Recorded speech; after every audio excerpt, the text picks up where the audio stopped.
everybody, I'm Giancarlo. And I'm Felicia. Phil Felicia. Hello, Phil Felicia. I forgot my name. And this is our review of Flamme Rouge. Flamme Rouge. That's right. Does this have to do with cycling?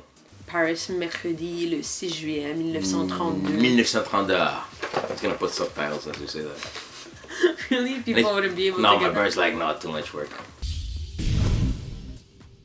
In this game, players control a two-man cycling team to be the first to win the race. With the track made, decks ready, and cyclists placed on the starting grid, the game can begin. A round has 3 phases. The energy phase is where 4 cards are drawn for one cyclist, choosing one to place face down, and recycling the others by placing them face up under the deck. Repeat this for the other cyclist, either sprinter or rouleur, and when all players have chosen, the cards are revealed and we go to the movement phase. Starting with the frontmost and right lane cyclist, they'll move a number of spaces as indicated by the chosen card. They'll move first the exact number of spaces if they can, going to the left lane if they have to, and finish on the right lane if they can.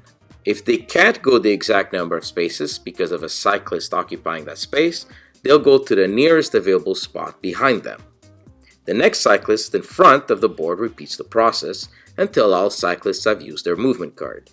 Red areas denotes climbing a mountain, and entering or starting your movement in these squares will have you move a maximum of 5 spaces. A blue square denotes a descent from the mountain. Starting here will have you move a minimum of 5 spaces. The end phase will have all cards played removed from the game, and then we check for slipstreaming. Starting from the rear, any one cyclist or pack that has exactly one empty space between them and another in front will move up as a whole. With this newly formed pack, another slipstream might trigger. Cyclists in red area do not trigger slipstreams. When completely done, any cyclist that has an empty square ahead of them will receive an exhaustion card for the appropriate cyclist, sprinter or rouleur. These are simply cards that moved you 2 spaces only and clog up your deck to give you less options.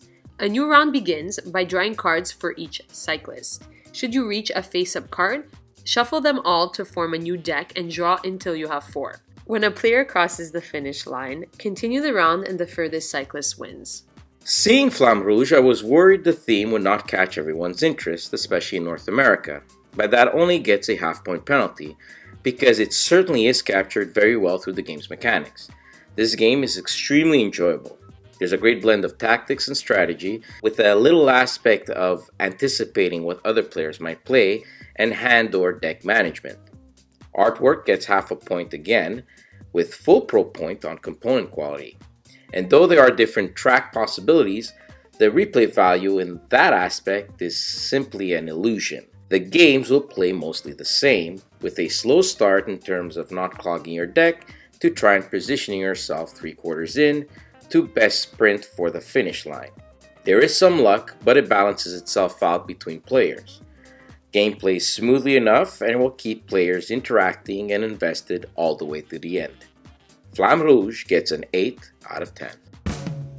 Subscribe now to our channel to stay in the loop. If you like our work, help us continue by sharing the channel to your gaming group. Thanks for watching and happy gaming.